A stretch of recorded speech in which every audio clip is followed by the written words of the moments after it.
नमस्कार सम्पूर्ण विद्यार्थी भाइ बहिनीहरूलाई स्वागत छ यहाँहरूलाई नेपाल अनलाइन स्कुलमा। आज हामी मेरो नेपाली कक्षा 3 बाट पाठ नम्बर 15 मा रहेको सगरमाथा भन्ने एउटा प्रबन्ध पढ्दैछौँ। सगरमाथा के हो? सगरमाथा कसलाई भनिन्छ? सगरमाथा के हो? सगरमाथा पाठ किन राखिएको होला? यस्तो कुराहरूको बारेमा आज हामी केही सिक्नेछौँ। ल अब हामी पाठतर्फ जाने है। हजुरहरूले यहाँ देख्न सक्नुहुनेछ पाठ 15 सगरमाथा। सगरमाथा के रहेछ त हेर्नुहोस् त। सगरमाथा एउटा हिमाल रहेछ। हेर्नुहोस् है, यति ठुलो ठुलो ठुलो ठुलो थुम्का थुम्का जस्तो ठुलो हिमाल चाहिँ के हो त? सगरमाथा रहेको छ। आज हामी यही सगरमाथाको बारेमा पढ्दैछौँ। म पढेर सुनाउँछु, हजुरहरू ध्यान दिएर सुन्ने गर्नुहोस् है त। सगरमाथा संसारको सबैभन्दा अग्लो हिमाल हो। यो सोलुखुम्बु जिल्लामा पर्छ। यसै हिमालबाट सगरमाथा अञ्चलको नाम पनि रहेको छ। सगरमाथा 8848 मिटर अग्लो छ। यसको वरिपरि अरू पनि अग्ला अग्ला हिमाल छन्। सगरमाथा हाम्रो देशको गौरव हो। यसलाई माउन्ट एभरेस्ट पनि भनिन्छ। विदेशीहरू नेपालीलाई माउन्ट एभरेस्टको देश भनेर चिन्छन्। उनीहरू सगरमाथा हेर्न र आरोहण गर्न आउँछन्। सगरमाथा आरोहण गर्नु कठिन कार्य हो। सबैभन्दा पहिले सगरमाथा आरोहण गर्ने व्यक्ति तेन्जिङ नोर्गे र एडमन्ड हिलारी हुन्। हिजो आज भने सगरमाथा चढ्नेको सङ्ख्या धेरै पुगेको छ। अब सुन्नुहोस् है त, यहाँनिर के भन्न खोजिएको छ। सगरमाथा भनेको एउटा हिमाल हो जुन चाहिँ विश्वमा सबैभन्दा अग्लो हिमाल रहेको छ, जुन चाहिँ हाम्रो देशको एउटा गौरव मानिन्छ। सोलुखुम्बु नेपालमा रहेको एउटा सबैभन्दा अग्लो हिमाल हो, जसको उचाइ कति रहेको छ त? 8848 मिटर रहेको छ। अब हेरौँ त यहाँनिर के भनिएको छ। मैले हजुरलाई छोटोमा त भनिदिएँ, तर पाठको कुराहरू भन्न बाँकी नै छ। सगरमाथा भनेको सबैभन्दा अग्लो हिमाल हो।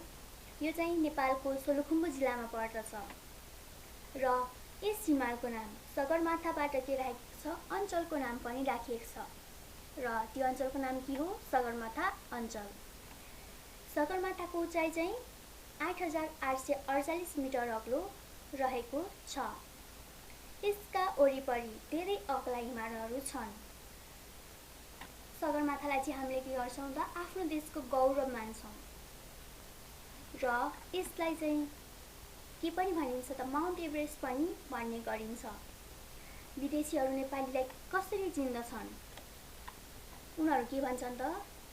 विदेशीहरू चाहिँ नेपालीहरूलाई माउन्ट एभरेस्टको देश भनेर चिन्ने गर्दछन्। यदि हामीलाई कोही विदेशीले भेट्छ भने के गर्छ त? माउन्ट एभरेस्ट भएको देशको मान्छेहरू भनेर चिन्ने गर्दछ। उनीहरू सगरमाथा हेर्न र आरोहण गर्न आउँछन्। विदेशीहरू चाहिँ के गर्छ त? सगरमाथा हेर्न र आरोहण गर्न आउने गर्दछन्। सगरमाथा आरोहण गर्नु कठिन कार्य हो। सगरमाथा सबैभन्दा पहिला आरोहण गर्ने व्यक्ति तेन्जिङ नोर्गे र एडमन्ड हिलारी हुन्। तर हिजो आज के छ त? सगरमाथा आरोहण गर्ने तथा चढ्ने मानिसहरूको सङ्ख्या चाहिँ बढ्दो क्रममा रहेको छ। हजुरहरूले यहाँनिर बुझ्न सक्नुहुनेछ। यहाँनिर सानो कुरा लेखेको छ, सगरमाथा हाम्रो देशको गौरव हो। यसलाई हजुरहरूले कसरी बुझ्न सक्नुहुनेछ भने सगरमाथा एउटा त विश्वकै सबैभन्दा अग्लो हिमालको रूपमा रहेको छ, जसले गर्दा के हुन्छ त? नेपालको नामलाई संसारभर चिनाएको छ। अनि के हुन्छ त? हामीलाई बाहिरको विदेशी मानिसहरूले चिन्दा पनि के गर्छ त? माउन्ट एभरेस्टको देशबाट आएका मानिस, माउन्ट एभरेस्ट भएको देशका मानिस भनेर हामीलाई चिन्ने गर्दछ। त्यसैले के गर्नुपर्छ त? हामीहरू पनि सगरमाथा भएको देशको मानिसहरू हौँ भनेर हामीहरू आफूले आफूलाई गर्व गर्न सक्दछौँ। त्यसैले सगरमाथा हाम्रो लागि यो एउटा गौरवको विषय हो। अब हेरौँ अर्को पाठमा के छ। सगरमाथा राष्ट्रिय निकुञ्जको नाम पनि यही हिमालको नामबाट राखिएको हो। सगरमाथा राष्ट्रिय निकुञ्ज विश्व सम्पदा सूचीमा परेको छ। यो निकुञ्जमा नेपालको मात्र नभएर विश्वकै अमूल्य सम्पत्ति मानिन्छ। यस राष्ट्रिय निकुञ्जमा दुर्लभ वनस्पति र प्राणी पाइन्छन्। यसको मतलब के हो त? हाम्रो देशमा सगरमाथा नाम गरेको एउटा राष्ट्रिय निकुञ्ज छ। राष्ट्रिय निकुञ्ज भनेको के हो त नि? राष्ट्रिय निकुञ्ज भनेको एउटा निश्चित रूपमा तोकिएको एउटा भाग अथवा एउटा ठाउँ हो जसमा चाहिँ के गरिन्छ, दुर्लभ वनस्पति र प्राणीलाई लगेर राखेर उनीहरूको संरक्षण गर्ने गरिन्छ। त्यसलाई हामी के भन्छौँ? राष्ट्रिय निकुञ्ज भन्दछौँ। हाम्रो देशमा रहेको सगरमाथा राष्ट्रिय निकुञ्ज पनि सगरमाथा हिमालको नामबाट नै राखिएको हो र सगरमाथा राष्ट्रिय निकुञ्ज चाहिँ के छ त? विश्व सम्पदा सूचीमा परेको एउटा नाम हो र यो चाहिँ मतलब सगरमाथा राष्ट्रिय निकुञ्ज चाहिँ के हो त? विश्वकै अमूल्य सम्पत्तिको रूपमा मानिन्छ। किनभने त्यहाँ चाहिँ धेरै प्रकारका दुर्लभ हुन लागेका मतलब हराउँदै गएका वनस्पति मतलब बोट बिरुवा र प्राणी मतलब जनावरहरू त्यहाँनिर राखिएको छ। त्यसैले यसलाई हामीले नेपालको मात्र नभएर विश्वकै एउटा अमूल्य सम्पत्तिको रूपमा लिने गर्दछौँ। यहाँ गोब्रेसल्लो, ढिकुरसल्लो, धुपीसल्लो, भोजपत्र आदि बोटबिरुवाहरू पाइन्छन्। चैत वैशाखमा गुराँस फुलेर राष्ट्रिय निकुञ्जका वनपाखा सबै रातै हुन्छन्। सगरमाथा राष्ट्रिय निकुञ्जमा कस्तुरी मृग, हिमाली भालु, हिमचितुवा, घोरेल, थार, झारल, हिमब्वाँसो जस्तो वन्यजन्तुहरू पनि पाइन्छ। यहाँ डाँफे र हिमकुखुरा पनि पाइन्छ। सगरमाथा राष्ट्रिय निकुञ्जमा के गरिन्छ भनेर हामीले पढ्यौँ त? अघिको माथिको अनुच्छेदमा चाहिँ दुर्लभ वनस्पति र प्राणीहरू राखिन्छ भनेर पढेका थियौँ। ती दुर्लभ प्राणी र वनस्पतिहरू के रहेछन्? अब हामीले यहाँ हेरौँ। यो गोब्रेसल्लो, ढिकुरसल्लो, धुपीसल्लो, भोजपत्र आदि बोट बिरुवा तथा वनस्पतिहरू चाहिँ के हो? दुर्लभ हुन लागेका वनस्पति हो। त्यसलाई चाहिँ के गरेको छ त? राष्ट्रिय निकुञ्ज सगरमाथा राष्ट्रिय निकुञ्जले चाहिँ संरक्षण गरेर राख्ने गरेको छ। अनि हजुरहरूले यहाँ देख्न सक्नुहुनेछ चैत वैशाखको समयमा चाहिँ गुराँस फुलेर राष्ट्रिय निकुञ्जको वनपाखा सबै रातै हुन्छ। सगरमाथा भनेको हिमाली भेगमा रहेको एउटा हिमाल हो र सगरमाथा राष्ट्रिय निकुञ्ज पनि हिमाली भेगमा नै रहेको छ। त्यसैले त्यहाँ के हुन्छ त? धेरै प्रकारका गुराँसहरू पाइने गर्दछ। गुराँस कहिले फुल्छ? चैत र वैशाखको समयमा फुल्ने गर्दछ। त्यसैले राष्ट्रिय निकुञ्जका वनपाखा के हुन्छ त? त्यो समयमा चाहिँ पुरा रातो नै रातो देखिने गर्दछ। त्यो गुराँसले गर्दा के हुन्छ त? वनपाखाहरू सबै रातो देखिने गर्दछ। अब हेरौँ अर्को। सगरमाथा राष्ट्रिय निकुञ्जमा कस्तुरी मृग, हिमाली भालु, हिमचितुवा, घोरल, थार, झारल, हिमब्वाँसो जस्ता वन्यजन्तुहरू पाइन्छन्। योहरू पनि के हुन् त? दुर्लभ मतलब लोप हुँदै गएका। पहिलाको तुलनामा अहिले यिनीहरूको सङ्ख्या के छ त? कम भइरहेको छ र त्यसैले यिनीहरूको संरक्षण गर्नु किन पर्यो भन्दाखेरि यिनीहरूको अस्तित्व नमेटियोस्, मतलब यिनीहरू नहराउन्, यिनीहरू पनि बाँची नै रहन्, यिनीहरूको पनि पुस्ता हुँदै जाओस्। मतलब आज एउटा कस्तुरी मृग छ, भोलि 3वटा हुनेछ, 3वटाबाट फेरि 9वटा हुनेछ। यस्तै गरी यिनीहरूको सङ्ख्या पनि वृद्धि हुँदै जाओस् भन्नको लागि राष्ट्रिय निकुञ्जमा संरक्षण गरेर राखिएको हो। र यहाँ के गरिन्छ त? डाँफे र हिमकुखुरा पनि पाइने छ यो राष्ट्रिय निकुञ्ज सगरमाथा राष्ट्रिय निकुञ्जमा। अब हेरौँ अर्को अनुच्छेद। सगरमाथाको तल्लो भागमा केही बस्तीहरू छन्। यहाँका प्रमुख बस्तीको नाम नाम्चे बजार एक हो। नाम्चे बजारमा केही सरकारी अड्डा र होटलहरू छन्। खुम्जुङ, खुँडे, दिङबोचे बोचे पाङबोचे आदि गाउँ पनि छन्। योहरू चाहिँ के हो त सगरमाथाको तल्लो भागमा भएका बस्तीहरूको अथवा गाउँहरूको नामहरू चाहिँ हो। यहाँको प्रमुख बजारको नाम के हो त नाम्चे बजार रहेको छ। नाम्चे बजारमा के छ त कि सरकारी अड्डा, यहाँ हजुरहरूले देख्नुभयो सरकारी अड्डा। सरकारी अड्डा भन्नाले के बुझ्नुहुन्छ हजुरहरू?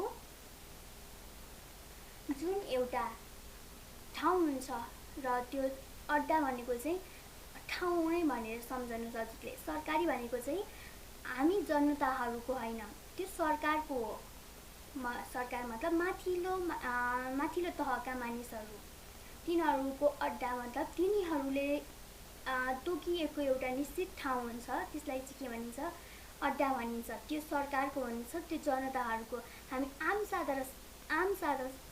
साधारणको नभइकन त्यो चाहिँ सरकारको हुने गर्दछ। त्यसलाई चाहिँ के भनिन्छ? सरकारी भनेर भनिन्छ। जस्तै हामी भन्छौँ नि सरकारी स्कुल, सरकारी कार्यालय, सरकारी भवन, त्यस्तै गरी ठाउँलाई चाहिँ के भन्छौँ त हामी? सरकारी अड्डा भन्ने गर्दछौँ है त। अनि यहाँनिर देख्नुभयो खुम्जुङ, खुँडे, दिङबोचे, पाङबोचे, यिनीहरू चाहिँ सगरमाथाको तल्लोभागमा रहेका गाउँहरूको नाम हुन्।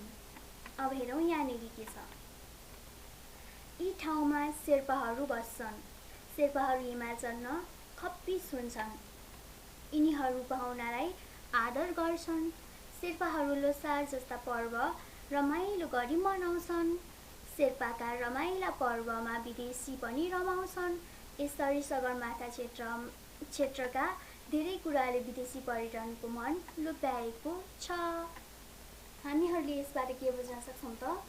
अघि नै हामीले अगाडि पनि पढेका थियौँ कि विदेशी मानिसहरू चाहिँ नेपालमा सगरमाथा हेर्न र आरोहण गर्नको लागि आउने गर्दछन् र हिमाली क्षेत्र मतलब सगरमाथाको छेउछाउमा यस्तो बस्तीहरू, यस्ता जनावर र यस्ता वनस्पतिहरू पाइने गर्दछ र त्यहाँ बस्ने मानिसहरू शेर्पा जातिका हुन्छन्। शेर्पाहरू के हुन्छन् त हिमाल चढ्न एकदमै खप्पिस हुन्छन्, मतलब एकदमै सिपालु हुन्छन्। उनीहरूले पाहुनालाई एकदमै आदर सत्कार र सम्मान दिने गर्दछन्। शेर्पाहरू लोसार जस्ता पर्वहरू एकदमै रमाइलो गरी मनाउँछन्। यस्ता पर्वहरूले गर्दाखेरि के हुन्छ त बाहिरी देशबाट आएका विदेशीहरूलाई एकदमै मनपर्छ, किनभने त्यो उनीहरूको संस्कार संस्कृति अनुसार चाहिँ के हुन्छ त भिन्न हुन्छ र यस्ता लोसार जस्ता रमाइला पर्वले गर्दा के हुन्छ त उनीहरू एकदमै खुसी हुन्छन् र उनीहरूको मन चाहिँ लोभिएको हुन्छ, जसले गर्दाखेरि उनीहरू फेरि फेरि पनि सगरमाथा घुम्न तथा आरोहण गर्नको लागि आउने गर्दछन्।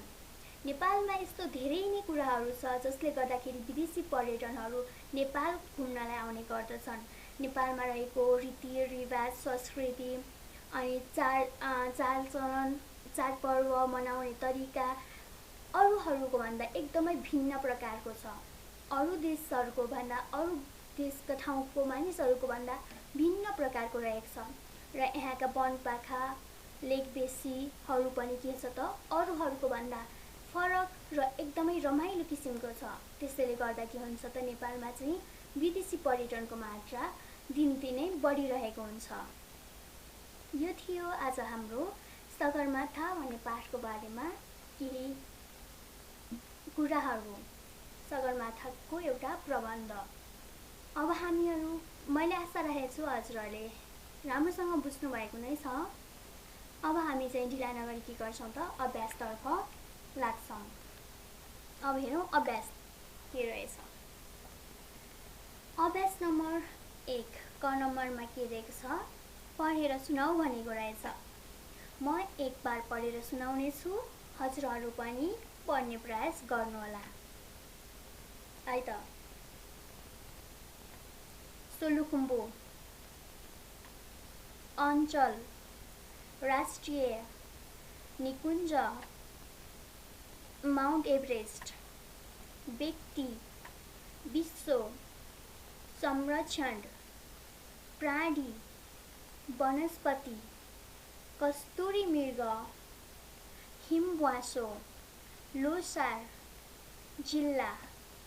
यो थियो हामीलाई पढ्नका लागि दिएका केही शब्दहरू। अब हामी जान्छौँ अर्को नम्बरमा। प्रश्न नम्बर 2, शब्द र अर्थको जोडा मिलाऊ भनेको रहेछ। शब्दहरू यहाँ दिएको छ, अर्थ यहाँ दिएको छ। हामीले यहाँनिरबाट यहाँनिर केही खोजेर शब्दको अर्थ मिलाउनु पर्ने हुन्छ है त। यहाँ गौरव लेखिएको छ। यहाँ पढ्नुहोस् त, सम्पत्ति, पाउन कठिन, जीवजन्तु, सिपालु, चढ्ने काम, चाडबाड, प्राणी र वन जोगाउन राखिएको ठाउँ, मान, बोटबिरुवा, बसोबास, गाउँ। योहरूमा चाहिँ गौरव भनेको के हो त? मैले अघि नै भनेको थिएँ, गौरव भनेको आफूमा चाहिँ के गर्नु त, एउटा अलगै किसिमको एउटा जुन मान सम्मान खालको हुन्छ नि। मतलब के हुन्छ त, म नेपाली भएकोमा गौरव गर्छु, म आफ्नो देशलाई धेरै नै मान गर्छु। यस्तोहरू चाहिँ के हो त नि गौरव भनेको। म आफ्नो देशप्रति गौरव गर्छु, म नेपाली हुनुमा गौरव गर्छु, म त्यसको मतलब के हो त, म नेपाली हुनुमा मान गर्छु भनेको जस्तै नै हो। त्यसैले हामीले के गर्न सक्छौँ, गौरव शब्दको अर्थ चाहिँ हामीले मान भनेर लगाउन सक्दछौँ। गौरव भनेको चाहिँ के हो त, मान हो। अब हेरौँ सम्पदा। सम्पदा भनेको के हो त, हाम्रा धार्मिक सम्पदाहरू, हाम्रा धार्मिक पुरातात्विक सम्पदाहरू हाम्रो के हो त, सम्पत्तिहरू हुन्। त्योहरू भनेको हाम्रो सम्पत्ति हुन्। त्यसैले हामीले सम्पदाको के लगाउँछौँ त, सम्पत्ति भनेर लगाउने गर्दछौँ। अनि छ आरोहण। आरोहण भनेको मैले अघि नै के भनेको थिएँ, विदेशीहरू के गर्न आउँछन् त नेपालमा, सगरमाथा, नेपाल मतलब सगरमाथा आरोहण र घुम्न आउने गर्दछन्। आरोहण गर्न र घुम्न आउने गर्दछन्। आरोहण गर्नु भनेको के हो त नि, सगरमाथा चढ्नु हो। जस्तै शेर्पाहरू के हुन्छ त, सगरमाथा चढ्न सिपालु हुन्छन्। त्यस्तै गरी आरोहण गर्नु भनेको चाहिँ माथितिर चढ्नु हो। त्यसैले हामीले आरोहणको के गर्न सक्छौँ त, चढ्ने काम भनेर अर्थ लगाउन सक्दछौँ। अब हेरौँ निकुञ्ज। मैले भनेको थिएँ निकुञ्ज भनेको के हो त, दुर्लभ हुन लागेका प्राणीहरूलाई चाहिँ बचाएर राख्न तोकिएको एउटा ठाउँ के हो त, निकुञ्ज हो। जसलाई हामी प्राय के भन्छौँ, राष्ट्रिय निकुञ्ज भनेर अघि एउटा हामीले सगरमाथा राष्ट्रिय निकुञ्जको बारेमा पढेका थियौँ। अब हेर्नुहोस् यहाँनिर प्राणी र वन जोगाउन राखिएको ठाउँ भनेको रहेछ। निकुञ्ज भनेको यही नै हो। त्यसैले हामीले निकुञ्जको अर्थ के लाउन सक्छौँ त, प्राणी र वन जोगाउन राखिएको ठाउँ। अब हेर्नुहोस् दुर्लभ। मैले दुर्लभ भनेको के हो भनेको थिएँ, हराउँदै जानु र पछि पाउन कठिन हुनु। मतलब के थियो त, यदि आज केही कुरा छ, जस्तै हामीले एउटा कुखुरालाई लिउँ। एउटा कुखुरा हजुरहरूको घरमा छ, त्यसको सङ्ख्या चाहिँ के छ त, आजको दिनमा 10वटा छ, भोलि मरेर 2वटा भइदिन्छ। अब पर्सिको दिन अर्को पनि मरिदिन्छ, एउटा मात्र बाँकी हुन्छ। त्यो भनेको के हो त, तपाईँहरूको लागि त्यो चाहिँ के हो, तपाईँहरूको कुखुरा चाहिँ लोप हुँदै जानु, हराउँदै गएको हो। त्यसैले के हुन्छ त, यदि त्यो एउटा बाँचेको कुखुरा पनि मर्यो भने पछि पाउन सकिन्छ त, फेरि सकिन्न नि। किनभने त त्यसको त्यो कहीँबाट पनि आउन सक्दैन, त्यो एउटाले पनि केही गर्न सक्दैन। किनभने भाले र पोथी नभइकन अरू चल्लाहरू जन्मदैन। त्यसैले के हुन्छ त, दुर्लभ भनेको चाहिँ पछि पाउन कठिन हुनु। त्यसैले हामीले यसको अर्थमा लेख्न सक्छौँ, पाउन कठिन। दुर्लभ भनेको चाहिँ पाउन कठिन हुनु भनेर बुझ्दछौँ। वनस्पति। वनस्पति भन्नाले हामी के बुझ्दछौँ, मैले अघि नै भनेको थिएँ, वनस्पति भनेको बोटबिरुवा र प्राणी भनेको जीवजन्तु। त्यसैले हामीले यहाँ लगाउन सक्छौँ, वनस्पति भनेको बोटबिरुवा र प्राणी भनेको जीवजन्तु। हामीले यसरी चाहिँ लगाउन सक्दछौँ है त। अब हेर्नुहोस् बस्ती। बस्ती भनेको के हो, बस्ती भनेको बसोबास अथवा गाउँ भन्ने हामी बुझ्दछौँ। तपाईँको बस्तीको नाम के हो, तपाईँको गाउँको नाम के हो, योहरू दुईटा के हो त, दुईटा एउटै नै हो। मतलब भन्न खोजेको उस्तै हो। अब हेर्नुहोस् खप्पिस। खप्पिस भन्नाले हजुरहरू के बुझ्नुहुन्छ? खप्पिस भनेको एकदमै सिपालु जान्ने खालको मानिसहरू चाहिँ के हुन्छ त खप्पिस। जस्तै आज हामीले पढेका थियौँ शेर्पाहरू हिमाल चढ्नमा एकदमै खप्पिस हुन्छन्। त्यसैले हामीले खप्पिसको अर्थ के लगाउन सक्छौँ त? एकदमै सिपालु। हामीले यसरी खप्पिसको अर्थ सिपालु लगाउन सक्यौँ है। अब हेरौँ अर्को हाम्रो पर्व रहेको छ। पर्व भन्नाले हामीहरू के बुझ्छौँ भन्नुहोस् त? पर्व भनेको हाम्रो चाडपर्वहरू हो। जस्तै हामीहरूको शेर्पाहरूको लोसार भए जस्तै अरूहरूको के हुन्छ त? दसैँ तिहार हुन्छ, तीज हुन्छ, ईद हुन्छ नि। त्यसलाई हामीहरू के भन्छौँ त? चाडपर्व, चाडबाड अथवा पर्व। त्यसैले हामीले पर्व भनेको के लगाउन सक्छौँ? पर्व भनेको चाडबाड हो। यसरी चाहिँ हामीले शब्दको अर्थहरू लेख्न सक्दछौँ है। अब अर्कोमा जाउँ। अर्को प्रश्न के छ त? यहाँ हेरौँ प्रश्न नम्बर 3 मा दिएका शब्द मिल्ने गरी राखेर तलका वाक्य कापीमा सार भनिएको रहेछ। हाम्रो वाक्यहरू के छ त? यहाँनिर लेखिएको छ राष्ट्रिय, लोभी, विदेशी, अमूल्य, सरकारी। यो शब्दहरू दिएको छ र हामीलाई यो तलको वाक्यमा भर्नुपर्ने छ।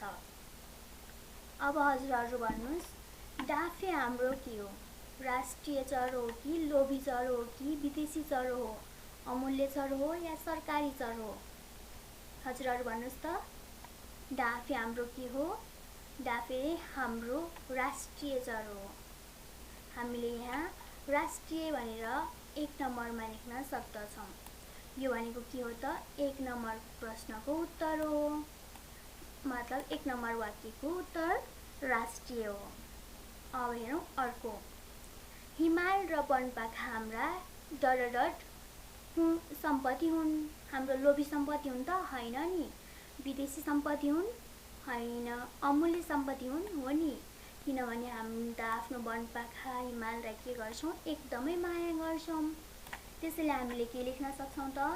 हिमाल र वनपाखा हाम्रा के हुन् त? अमूल्य सम्पत्ति हुन्। त्यसैले हामीले यो चाहिँ के गर्न सक्छौँ? 2 नम्बरको उत्तर लेख्न सक्दछौँ। अब ग नम्बर नेपाल घुम्न धेरै डरडट आउँछन् भनेको रहेछ। नेपाल घुम्न के गर्छन् त? धेरै विदेशीहरू आउने गर्दछन्। हामीलाई यो त थाहा छ, हामीले अघि पाठमा पढेको नै छौँ। त्यसैले हामीले के गर्छौँ त? 3 नम्बरको उत्तर नेपाल घुम्नलाई धेरै विदेशीहरू आउने गर्दछन् भनेर यो 3 नम्बरको उत्तर लेख्छौँ। अब हेरौँ 4 नम्बर ग नम्बर हाम्रो गाउँमा पनि डरडट अड्डा छ। हामीले अघि नै के भनेका थियौँ? सरकारले निश्चित गरी तोकिएको ठाउँलाई के भनिन्छ? हामीले सरकारी अड्डा भनिन्छ। त्यो त सबै ठाउँमा नै हुन्छ। त्यसैले के छ त? हजुरहरूको गाउँमा पनि पक्कै नै सरकारी अड्डा छ। त्यसैले हामीले यहाँ लेख्न सक्छौँ हाम्रो गाउँमा पनि सरकारी अड्डा छ। यहाँनिर के हो त?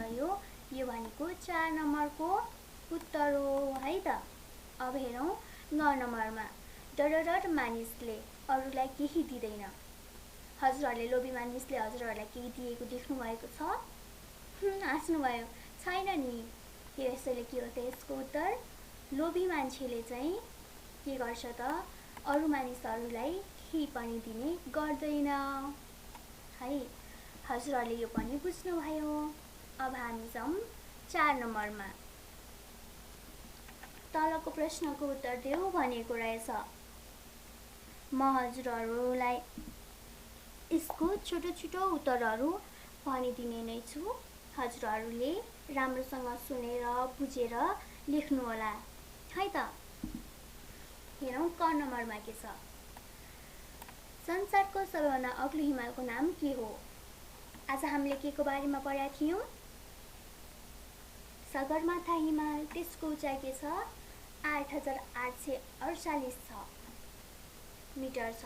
त्यसको मतलब के हो? सबैभन्दा संसारकै अथवा विश्वकै सबैभन्दा ठुलो हिमाल चाहिँ के हो? सगरमाथा हिमाल रहेको छ। यसको उत्तर चाहिँ सगरमाथा हो है त। अब हेरौँ ख नम्बरमा, निकुञ्ज भनेको के हो? मैले हजुरहरूलाई भनेको थिएँ निकुञ्ज भन्नाले चाहिँ दुर्लभ वन्यजन्तु र प्राणीहरूलाई चाहिँ संरक्षण गरेर राख्नको लागि तोकिएको एउटा निश्चित ठाउँलाई चाहिँ के भन्छौँ त हामी? निकुञ्ज भन्ने गर्दछौँ। एकचोटि फेरि सुन्नुहोस् है, निकुञ्ज भन्नाले चाहिँ दुर्लभ भएका वनस्पति तथा बोटबिरुवालाई संरक्षण गरेर राख्नको लागि तोकिएको एउटा निश्चित ठाउँलाई चाहिँ के भनिन्छ त? निकुञ्ज भन्ने गरिन्छ। यो पनि सकियो। अब ग नम्बरमा, सगरमाथाको फेदीका बस्तीहरूको नाम के हो? अब हेरौँ त बस्तीहरूको नाम के रहेछ त? यहाँनिर हजुरहरूले देख्न सक्नुहुनेछ, खुम्जुङ, खुँडे, दिङबोचे, पाङबोचे चाहिँ के हो त? यो सगरमाथाको तल्लो भागमा रहेका बस्ती अथवा गाउँहरूको नाम के हो त? खुम्जुङ, खुँडे, दिङबोचे, पाङबोचे हो। हजुरहरूले यसलाई चाहिँ लेख्न सक्नुहुनेछ है त।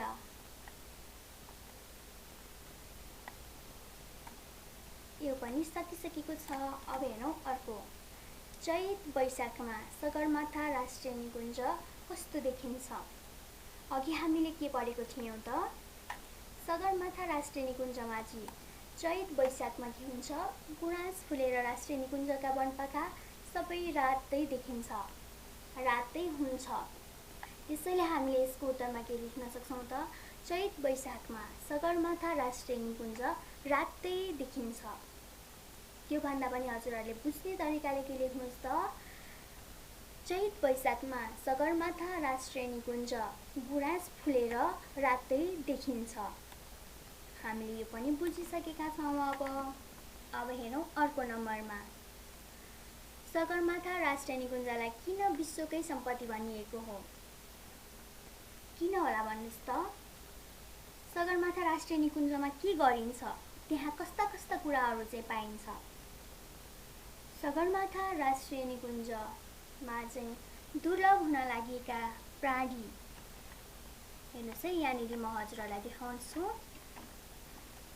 दुर्लभ हुन लागेका प्राणीहरू जस्तै कस्तुरी मृग, हिमाली भालु, हिमचितुवा, गोरल, थार, झरेल, हिमवासो जस्ता वन्यजन्तुहरूलाई चाहिँ संरक्षण गरिराखिएको छ र कोब्रेसल्ला, ढिगुरे सल्लो, धुप्पीसल्लो, भोजपत्र जस्ता बोटबिरुवालाई पनि यहाँनिर संरक्षण गरिरहेको छ। जसले गर्दा के हुन्छ त?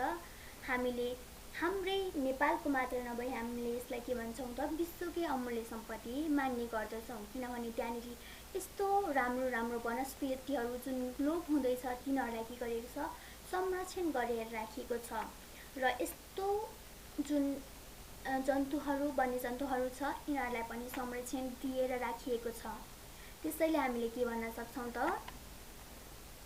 सगरमाथा राष्ट्रिय निकुञ्जमा चाहिँ निकुञ्जमा धेरै प्रकारका दुर्लभ वन्यजन्तु र वनस्पति जस्तै कस्तुरी मृग, कोब्रेसल्ला, धुप्पीसल्ला अनि त्यसपछि कोरलहरूलाई चाहिँ संरक्षण गरिएर राखिएको हुनाले हामीले चाहिँ सगरमाथा राष्ट्रिय निकुञ्जलाई विश्वकै सम्पत्तिका रूपमा लिन सक्दछौँ है त। अब हेर्नुहोस्, यहाँनिर सगरमाथा राष्ट्रिय निकुञ्जमा पाइने दुर्लभ वनस्पति र प्राणीहरूको नाम लेख भनिएको रहेछ। हजुरहरूले मलाई अघि नै पनि देखाइसकेको छु। गोब्रेसल्लो, ठिकुरेसल्लो, धुप्पीसल्लो, भोजपत्र चाहिँ के हुन् त? दुर्लभ बोटबिरुवा अथवा वनस्पति हुन् भने कस्तुरी मृग, हिमाली भालु, हिमचितुवा, घोरल, थार, झारल, हिमवासो भन्ने चाहिँ के हो त नि? दुर्लभ वन्यजन्तु हुन्। हामीले यसको उत्तरमा यस्तो लेख्न सक्दछौँ। अब हेरौँ अर्को नम्बरमा के छ।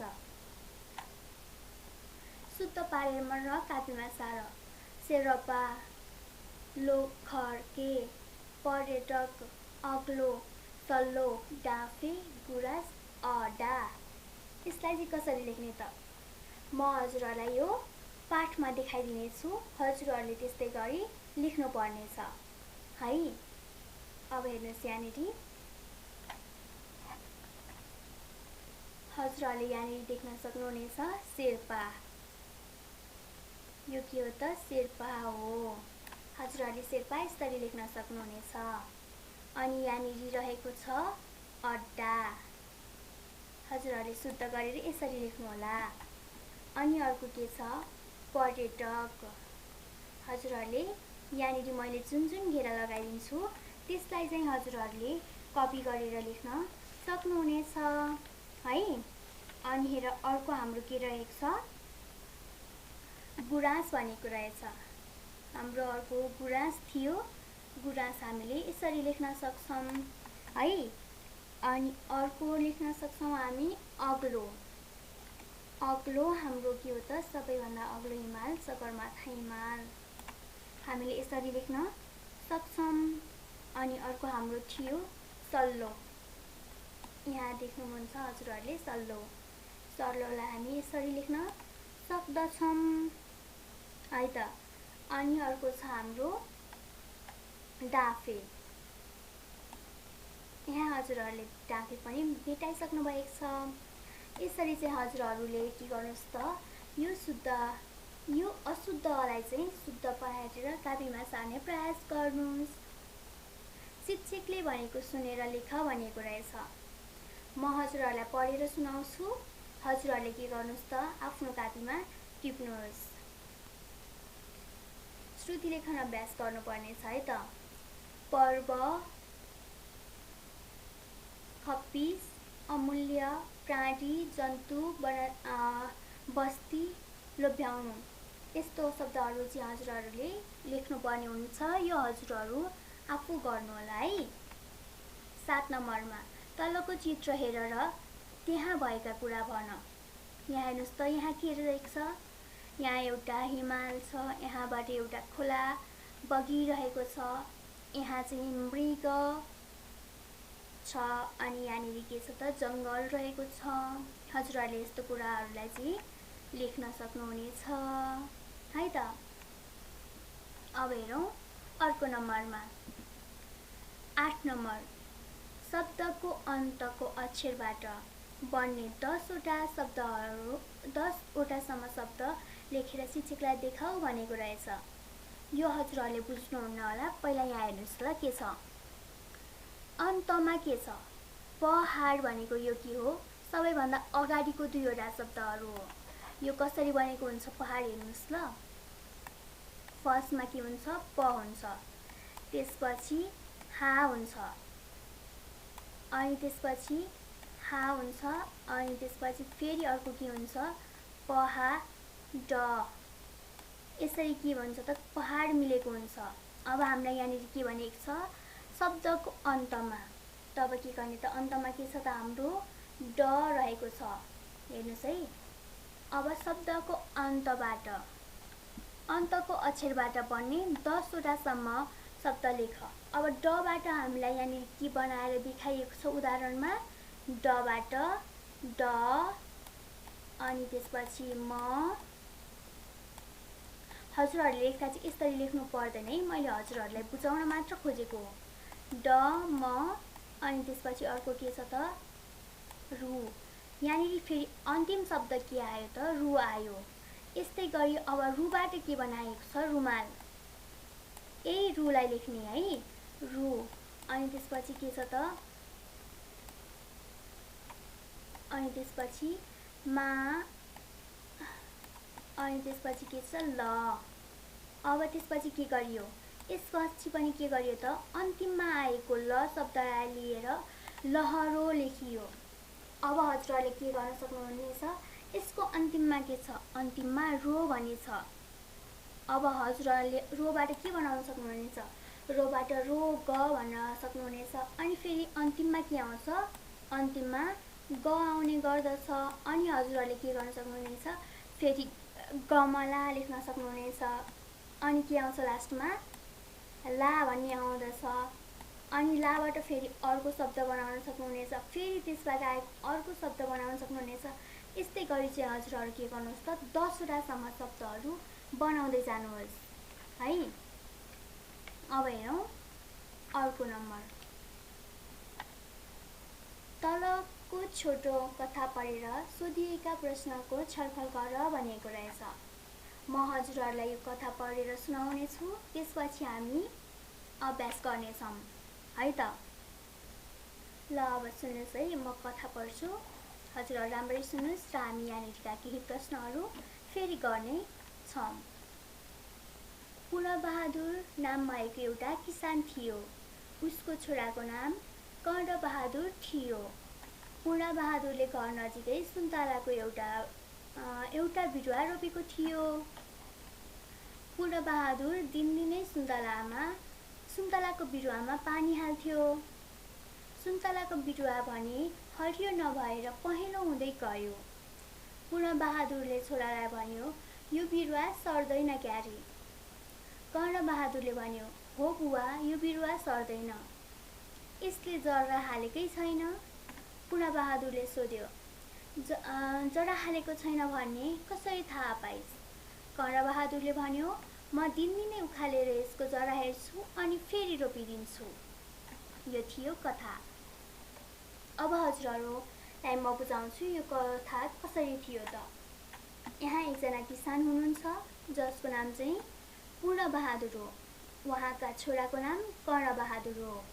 उहाँले चाहिँ एउटा सुन्तलाको बोट रोप्नु भएको थियो घरको छेउमा।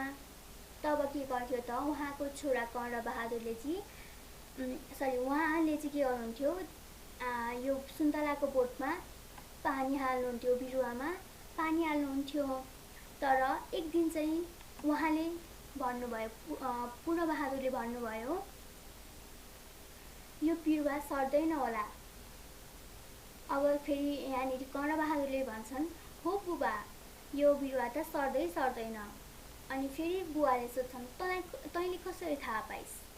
अनि यहाँनिर फेरि कर्णबहादुर भन्छन्, मैले यसलाई दिनदिनै उखालेर हेरेको हुन्छु, यसले जरा हालेको छैन, त्यसैले यो बिरुवा सर्दैन भनेर भन्छन्। अब हेरौँ अभ्यासमा के छ। क नम्बरमा दिएको रहेछ, बिरुवा सार्नु भनेको के हो? बिरुवा सार्नु भनेको के हो भन्नुहोस् त हजुरहरू। हो, एक ठाउँमा भएको बिरुवालाई अर्को ठाउँमा लगेर रोप्नुलाई चाहिँ के भनिन्छ? बिरुवा सार्नु भनिन्छ। जस्तै यहाँनिर पूर्णबहादुरले चाहिँ आफ्नो घरको छेउमा अन्तबाट ल्याएर एउटा सुन्तलाको बोट रोपिदिएका थिए। यो के भयो त? यो भनेको सुन्तलाको बिरुवा सार्नु भयो। त्यसैले बिरुवा सार्नु भन्नाले हामी के बुझ्न सक्छौँ त? अन्तबाट बिरुवाहरू ल्याएर रोप्नुलाई चाहिँ के भनिन्छ? बिरुवा सार्नु भन्न सकिन्छ है। अब हेरौँ ख नम्बरमा, सुन्तलाको बिरुवा नसर्नुको कारण पूर्णबहादुरले कसरी थाहा पायो? कसरी भन्दाखेरि उहाँको छोरा जुन पूर्णबहादुर थिए, पूर्णबहादुर एकजना के हुन्छ त किसान हुनुहुन्छ। उहाँ पूर्णबहादुर, उहाँको छोरा कर्णबहादुर। जब पूर्णबहादुर बुवाले चाहिँ के गर्नुहुन्छ, छोरालाई सोध्नुहुन्छ, छोरालाई भन्नुहुन्छ, यो बिरुवा सर्दैन क्यारे? तब के भन्छन् त, हो बुबा सर्दैन। अनि हेर त्यसपछि भन्छन् यिनले, बिरुवाले जरा हालेकै छैन। त्यसपछि फेरि पूर्णबहादुर भन्छन्, तैँले कसरी थाहा पाइस्? अनि त्यसपछि फेरि कर्णबहादुर भन्छन्, म यसलाई दिनदिनै उखालेर हेर्ने गर्दछु, त्यसैले के हुन्छ त बिरुवा नसरेको हुन्छ। त्यसैले हामीले यहाँ के गर्छौँ त, सुन्तलाको बिरुवा नसर्नुको कारण चाहिँ कर्णबहादुरले दिनदिनै बिरुवालाई निकालेर जमिनबाट फेरि निकालेर जरा लागेको छैन भनेर हेर्नु हो। कसरी थाहा पाउँछन् त? जब उनले आफ्नो छोरासँग कुरा राख्छन्, त्यसपछि चाहिँ उनको छोराले भन्छन् र थाहा पाउने गर्दछन् है। अब हेरौँ प्रश्न नम्बर 10 मा पाठमा दिएको चित्रलाई 5 वाक्यमा वर्णन गर भनेको रहेछ। यो पाठमा दिएको चित्र भन्नाले हजुरहरू कुन चित्रलाई वर्णन गर्ने त? यहाँ हाम्रो पाठ भनेको सबैभन्दा सुरु सगरमाथा। यो पाठमा भएको एउटा चित्र हो। यसलाई चाहिँ 5 वाक्यमा वर्णन गर भनेको रहेछ। अब कसरी गर्नुहुन्छ त? म केही भनिनेछु, हजुरहरू त्यसमा केही कुराहरू थप्दै जानु होला है। यो के हो? सगरमाथा। सगरमाथा संसारकै अग्लो हिमाल हो। यसको उचाइ 8848 रहेको छ। विदेशी पर्यटकहरू नेपालमा सगरमाथा आरोहण गर्न र घुम्न आउने गर्दछन्। सगरमाथा हाम्रो लागि एउटा गौरवको विषय रहेको छ। सगरमाथा पर्यटन गर्न आउने विदेशीहरूले गर्दा नेपालमा धेरै सहयोग पुग्छ। सगरमाथा घुम्न आउने विदेशीहरूलाई के हुन्छ त? हाम्रो देशको रीतिरिवाज र चाडपर्व एकदमै मनपर्छ। सगरमाथाले गर्दा के हुन्छ? हामी विश्वमाझ सगरमाथाको देश मतलब माउन्ट एभरेस्ट भएको देश भनेर चिनिने गर्दछौँ। यो नेपालीहरूको लागि के हो? एउटा गौरवको विषय हो। हामीले यस्तै गरी अरू शब्दहरू पनि लेख्न सक्छौँ। मैले केही शब्दहरू भने, अब हजुरहरू पनि के गर्नुहोस् त? यस्तै केही 5वटा शब्दहरू लेखिदिनुहोस्। हस् त, आजको लागि यो टपिक, यो पाठ यही नै समाप्त हुन्छ। यदि हजुरहरूसँग केही समस्या, जिज्ञासा, सुझावहरू छ भनेदेखि हाम्रो कमेन्ट बक्समा कमेन्ट्स छोडिदिनु होला र के गर्नुहोस् त? नेपाल अनलाइन स्कुलको नम्बरमा हजुरहरू फोन गर्न पनि सक्नुहुनेछ। यदि हजुरहरूलाई यो भिडियो मनपर्छ भने आफ्ना साथीहरूमाझ पुर्याउनको लागि यसलाई अवश्य पनि सेयर गरिदिनु होला र सबै साथीहरूलाई देखाउनु होला। यदि हजुरलाई मन परेको छैन भनेदेखि त्यसको कारण पनि किन कमेन्ट बक्समा लेखिदिनु होला र अन्त्यसम्म हेरिदिनु भएकोमा हजुरहरूलाई धेरै धेरै धन्यवाद। अब हामी अर्को दिनमा अर्को पाठ लिएर फेरि पनि उपस्थित हुने नै छौँ। आजको लागि उपस्थित जनाइदिनु भएकोमा हजुरहरू सम्पूर्णलाई धेरै धेरै धन्यवाद।